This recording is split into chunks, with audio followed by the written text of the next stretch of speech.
할렐루야. 다 함께 사도신경으로 우리의 신앙을 고백함으로 목요일 새벽 기도회를 하나님 앞에 드리겠습니다. 나는 전능하신 아버지 하나님 천지의 창조주를 믿습니다. 나는 그의 유일하신 아들 우리 주 예수 그리스도를 믿습니다. 그는 성령으로 잉태되어 동정녀 마리아에게서 나시고 본디오 빌라도에게 고난을 받아 십자가에 못 박혀 죽으시고 장사된 지 사흘 만에 죽은 자 가운데서 다시 살아나셨으며 하늘에 오르시어 전능하신 아버지 하나님 우편에 앉아 계시다가 거기로부터 살아있는 자와 죽은 자를 심판하러 오십니다.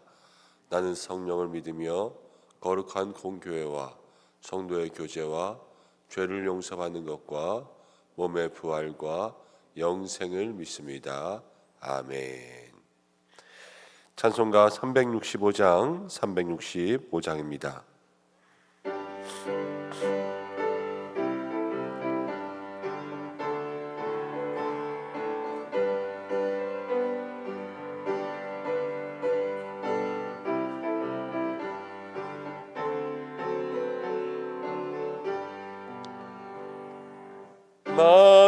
마음속에 근심 있는 사람 주 예수 앞에 달래어라. 슬픈 마음 있을 때에라도 주 예수께 아뢰라. 주 예수 앞에 달래어라. 주 우리의 친구니 무엇이나 근심하지 말고 주 예수께 아뢰라. 눈물 나며 깊은 한숨 쉴 때 주 예수 앞에 달래어라. 은밀한 죄 내게 있더라도 주 예수께 아뢰라. 주 예수 앞에 달래어라. 주 우리의 친구니 근심하지 말고 주 예수께 아뢰라. 괴로움과 두려움 있을 때에 주 예수 앞에 달래어라. 내일을 염려하지 말고 주 예수께 아뢰라. 주 예수 앞에 달래어라. 주 우리의 친구니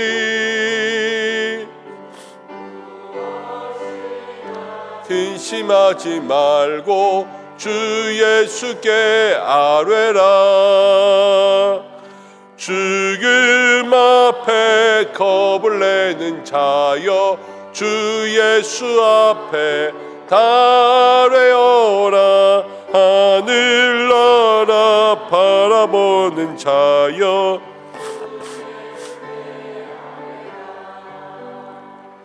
주 예수 앞에 달래어라. 주 우리의 친구니 무엇이나 근심하지 말고 주 예수께 아뢰라. 아멘. 우리 이 시간 함께 기도하겠습니다. 오늘 성령님과 동행하는 삶을 위해서 기도하겠습니다. 하나님, 늘 성령 충만으로 살아갈 수 있도록 인도하시며 오늘 한 날도 성령님과 동행하여 주옵소서. 또 한 가지 기도할 것은 나라와 민족을 위해서 기도하겠습니다. 하나님, 이 나라와 민족 가운데 민족 복음화를 더해 주시고 또 저 북한 땅 가운데 하나님의 은혜와 긍휼하심이 있게 역사하여 주옵소서 기도하고, 가정 가운데 부모님들과 또 자녀들, 형제들을 위해서, 배우자를 위해서 함께 기도하겠습니다. 하나님, 모든 가정 가운데 임마누엘 귀한 은혜가 있도록 도와주시고 또 건강 주시고 구원 주시고 모든 삶의 형통의 은혜 누리며 살아갈 수 있도록 인도해 달라고 이 시간 마음 모아 함께 기도하고 말씀 나누겠습니다. 고마우신 아버지 하나님, 은혜와 사랑을 감사합니다. 오늘을 붙들어 주시고 이제는 나오시게 인도하여 주시고 주의 은혜 가운데 주의 인도하심을 감사합니다. 주의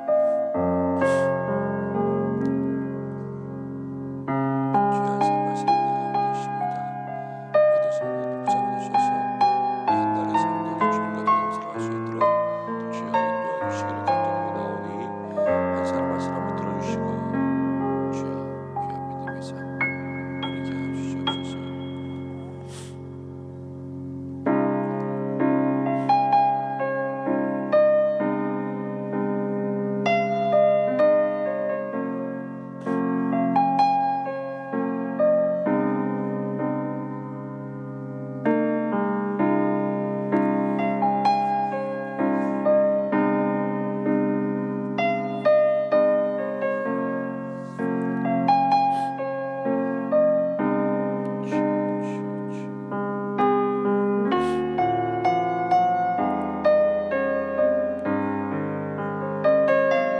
역사해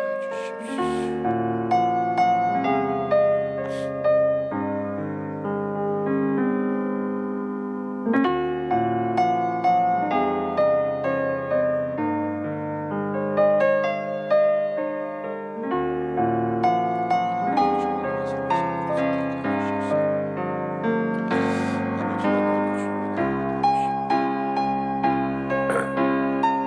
주님의 도우심과 긍휼하심이 있게 인도하여 주시고 각 가정마다는 평안 주시고 형통 주시고 믿음과 소망과 사랑이 나눠갈 수 있도록 인도하여 주시옵소서.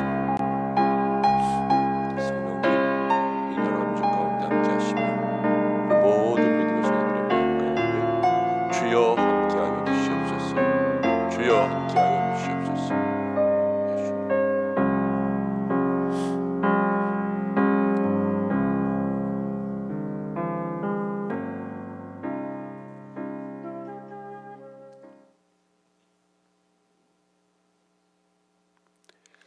오늘도 살아계시며 우리와 함께 하시는 하나님 아버지, 이 새벽도 주님 앞에 나와 기도하며 이 한날의 삶에 성령의 인도하심과 성령의 충만한 삶을 구합니다. 우리 모두에게 성령으로 역사하여 주시옵소서. 성령님 우리 안에 내주 역사하심으로 이 한날도 주님께로 나아갈 수 있는 믿음의 삶이 될 수 있도록 주께서 인도하시며 죄에 넘어지지 아니하고 유혹에 빠지지 아니하며 날마다 하나님께서 원하시는 믿음의 삶 살아갈 수 있도록 역사하여 주옵소서. 나라와 민족을 위해서 기도합니다. 민족 복음화 또 복음 통일 선교하는 역사가 일어날 수 있도록 인도하여 주시고 이 땅의 모든 우상들이 무너지고 한국 교회가 깨어 일어나 다시 한번 이 나라에 성령의 바람이 불게 인도하여 주시옵소서. 정치, 경제, 사회, 문화와 국방과 외교와 의료와 교육 모든 곳 가운데 하나님께서 역사하여 주시며 특별히 가정의 달 가정을 위해서 기도하오니 부모와 형제, 자녀, 배우자들 하나님께서 다 기억하여 주셔서 날마다 믿음과 소망과 사랑이 있게 역사하여 주시고 형통의 은혜, 구원의 은혜, 강건하며 누릴 수 있는 모든 가정들 되게 하여 주옵소서. 오늘도 함께 말씀 나누려고 합니다. 주의 은혜가 우리 가운데 있기를 간절히 소망하오며 예수님의 이름으로 기도드립니다. 아멘. 오늘 말씀 열왕기상 17장입니다. 열왕기상 17장 17절부터 24절까지입니다.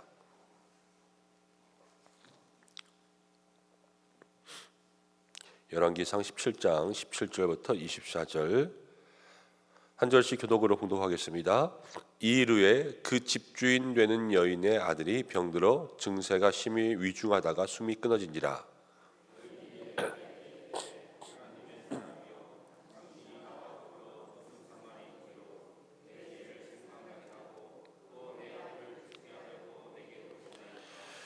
엘리야가 그에게 그의 아들을 달라 하여 그를 그 여인의 품에서 받아 안고 자기가 거처하는 다락에 올라가서 자기 침상에 누이고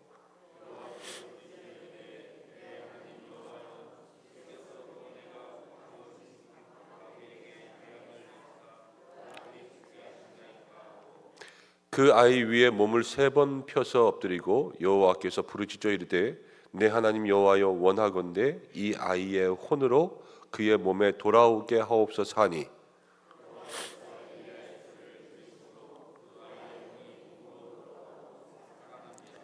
엘리야가 그 아이를 안고 다락에서 방으로 내려가서 그의 어머니에게 주며 이르되 보라 내 아들이 살아났느니라. 여인이 엘리야에게 이르되 내가 이제야 하나신 하나님의 사람이시요 당신의 입에 있는 여호와의 말씀이 진실한 줄을 아노라 하니라. 아멘. 오늘 함께 읽은 말씀을 통해서 여호와께서 엘리야의 소리를 들으심으로라는 제목으로 함께 말씀을 생각해 보겠습니다. 어제 말씀 가운데 엘리야가 시돈에 있는 사르밧 과부의 집에 갔습니다. 시내가 마르니 기름이 넘치는 기적을 맛보게 되었습니다. 그 기적을 맛보고 나서 이제 많은 날이 흘렀습니다. 이 일 후에 이렇게 17절 말씀 가운데 시작하는데 이것은 이틀이 지난 게 아니죠. 이 사건이 지난 후에 이렇게 진행됩니다. 그런데 그 집에 아들이 병들어 죽게 되었습니다. 기적을 경험하고 난 이후에도 이 가정 가운데 죽음은 찾아왔습니다. 왜 죽었을까 모르겠습니다. 워낙 가난한 집이었으니까 시돈의 사르밧 과부가 이거 떡 하나 먹고 죽을 거다 할 정도로 그렇게 극심한 가난을 경험했으니까 그 아들 클 때 뭐 잘 먹였겠습니까? 영양실조 또 면역 이런 것들이 잘 생기지 못하니까 아마 그 당시 지금처럼 깨끗하지 못한 위생 가운데 병이 들었을지 모르겠습니다. 어쨌든 그 아들이 죽게 되었습니다. 여러분 우리가 믿음의 삶을 살아가지만 늘 기억해야 될 것이 있습니다. 인생에는 짐이 있습니다. 이 짐에는 생사와 화복이 있고요. 생로병사가 있습니다. 인간이기 때문에 어쩔 수 없이 질 수밖에 없는 그런 인생의 짐이 있습니다. 예수님을 믿어도 아플 때가 있고 사고가 나서 다칠 때가 있고 넘어질 때가 있고 상처가 날 때가 있습니다. 예수님을 믿어도 다 늙죠. 다 늙고 예수님 열심히 믿는 사람은 더 빨리 늙을 수도 있습니다. 그 어쩔 수 없는 거죠. 다 하나님께서 인간의 삶 가운데 주신 섭리라는 겁니다. 근데 그 섭리를 통하여서 원망이 생길 때도 있고 그 섭리를 통하여서 하나님의 영광을 드러낼 수도 있습니다. 어떤 사람이 되느냐는 자기의 선택과 믿음에 따라서 달리는 거예요. 실로암 연못가에 맹인이 있었습니다. 제자들이 물어보았습니다. 예수님께 예수님 저 맹인은 자기 죄 때문에 그렇습니까? 부모 죄 때문에 그렇습니까? 지금 앞을 못 보고 있단 말이에요. 그런데 예수님이 이렇게 말씀하셨죠. 저가 맹인이 된 것은 하나님의 영광을 드러내기 위해서 맹인이 된 것이다. 그리고 실로암 연못가의 맹인이 예수님 만났을 때 그 맹인의 눈이 떠지면서 하나님께 영광을 돌리게 되었습니다. 모든 사람들이 인생의 짐을 똑같이 질 수 있지만 그 인생의 짐이 있음으로 인하여서 세상 사람들은 원망이 되고 불평이 될 수 있지만 믿는 사람은 다르게 살 수가 있어요. 그것이 무엇이냐면 바로 그 짐을 통하여서도 하나님께 영광을 돌릴 수 있는 것, 이것이 세상과 믿음의 사람들이 구별된 거죠. 여러분 우리의 삶에 어떠한 인생의 무게가 다가오고 때로는 인생의 가시가 오고 고난과 광야가 있을 수도 있습니다. 그러나 그것을 통하여서도 하나님께 영광을 돌릴 수 있는 세상과 좀 다른 믿음의 삶을 살 수 있는 저희들 되기를 주님의 이름으로 축복합니다. 그런데 18절 말씀 가운데 보니까 여인이 엘리야에게 이렇게 말했습니다. 하나님의 사람이여 당신이 나와 더불어 무슨 상관이 있기로 내 죄를 생각나게 하고 또 내 아들을 죽게 하려고 내게 오셨나이까. 아들이 죽었습니다. 그런데 엘리야에게 이야기한 거예요. 왜 우리 집에 와서 이 아들이 죽었으니까 내 죄가 생각나게 하고. 부모로서 아들이 죽었을 때에 여러분 그 죄가 생각나는 게 뭐가 있겠습니까? 자기가 죽인 건 아닐 거 아니에요. 그렇지만 내가 이 자식 키우면서 조금 더 잘해줬더라면, 맛있는 거라도 한 번 더 해줬더라면, 이 집에 태어나지 않고 조금 더 넉넉한 집에 태어나서 네가 잘 살 수 있었더라면, 이게 부모 마음이지 않습니까? 그래서 그런 마음 가운데 이 자식을 향하여서 죄책감이 드는 거예요. 그는 사랑의 끝은 미안함이거든요. 언제나 너무 사랑하면요, 해줘도 더 해주지 못해서 미안해. 이게 사랑의 끝인데, 이 어머니의 마음이 지금 아들을 너무나도 극심하게 사랑했던 것, 사실 과부에게 이 한 아들만이 기대고 의지할 것 아니었겠습니까? 그래서 그 사랑이 여기서 나타나죠. 그런데 내 아들을 죽게 하려고 내게 오셨나이까. 엘리야가 이 집에 온 것은 사실 하나님의 축복을 주기 위해서 온 거죠. 아들을 죽기 위해서 온 건 아니죠. 그렇지만 이 아들이 죽고 난 다음에 이 죄책감에 사람들은 무엇인가 죄의식이 오잖아요.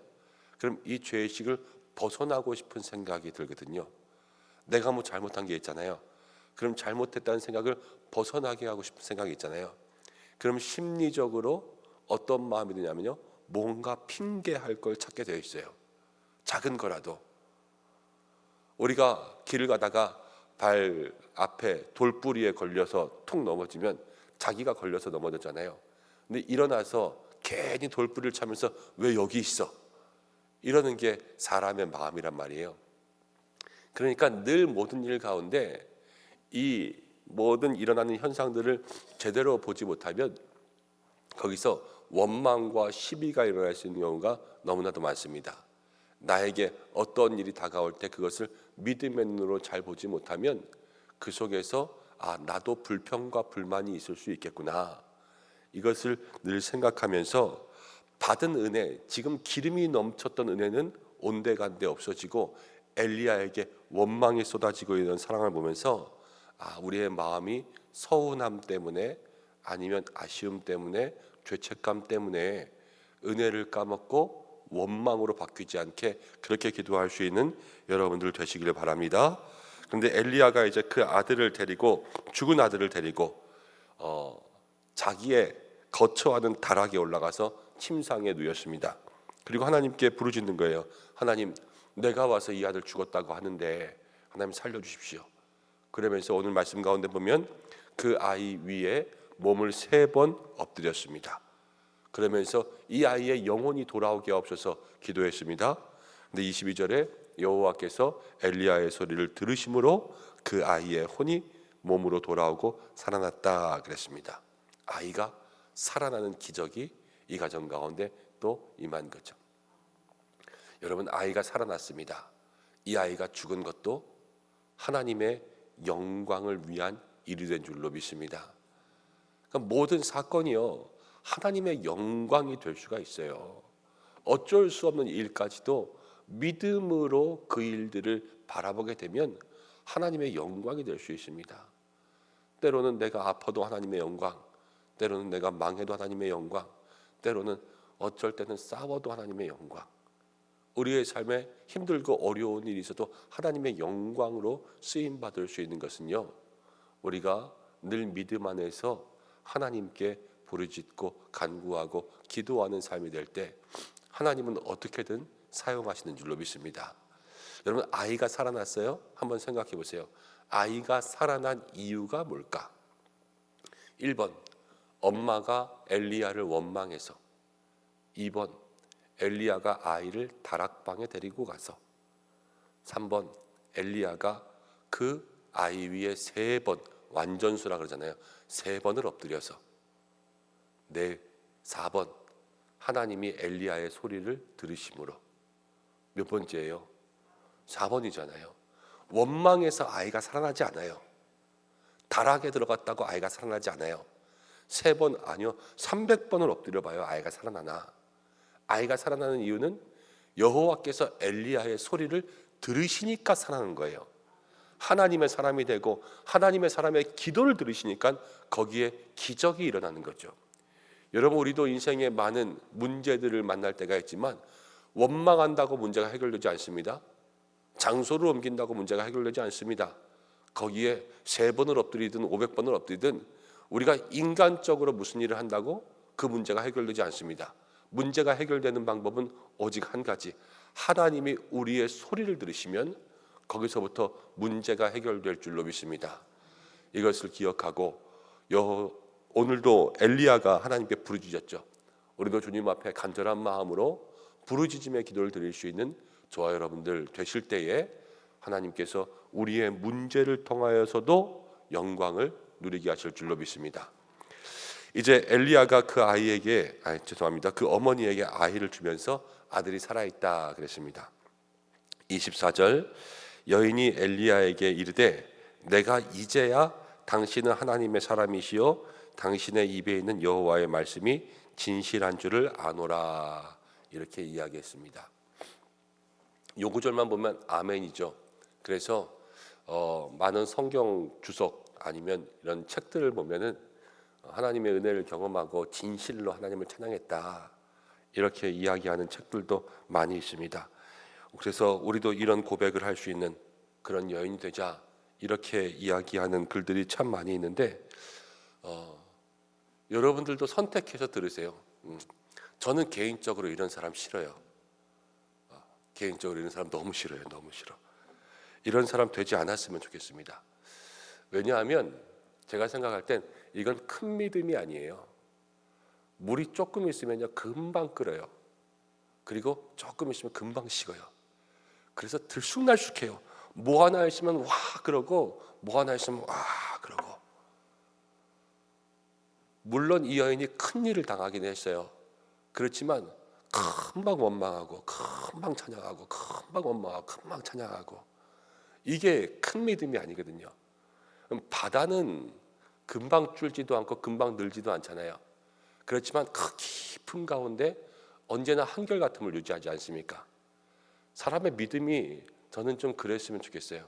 너무 일이 일비하지 않고 하나님 앞에서 인생을 길게 보는데 문제가 조금 있으면 거기서 막 팔팔 끌어대고 또 그 문제가 해결되면 좋다고 색색대면서 그렇게 있는 것보다 모든 것을 다 인도하신 하나님 앞에 묵묵히 잠잠히.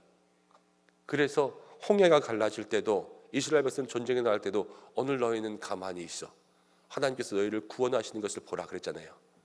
정말로 주님 앞에 이 마음을 다하여서 우리의 소리를 들으실 수 있도록 그렇게 기도하는 믿음의 묵직한 모습들을 보이는 것, 그것이 저는 더 좋지 않을까 개인적으로 생각해요.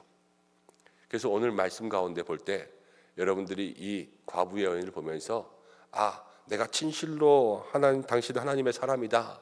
나도 이렇게 찬양하는 사람이 되자.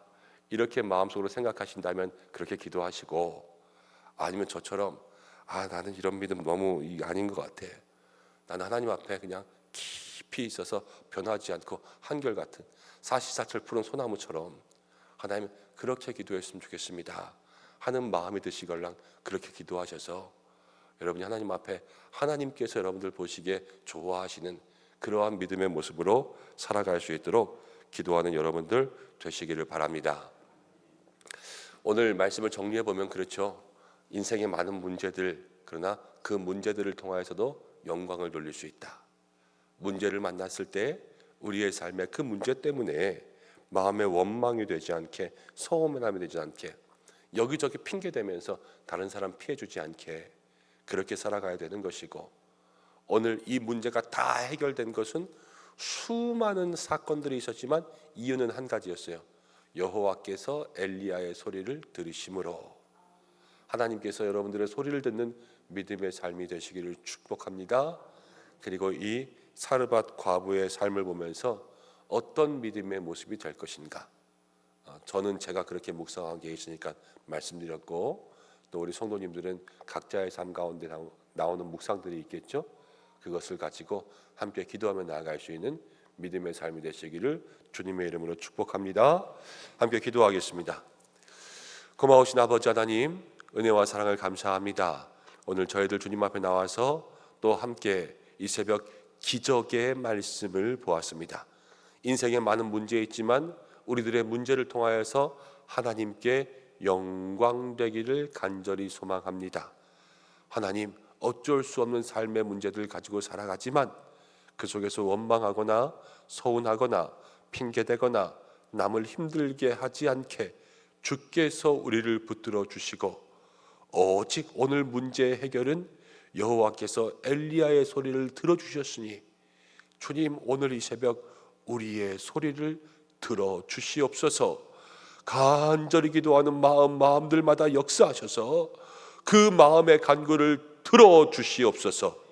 그리고 하나님, 이 여인의 모습을 보면서 우리도 어떤 믿음의 모습이 될까, 그것을 마음속에 기억하며 나아갈 수 있는 믿음의 삶이 되게 하여 주시옵소서.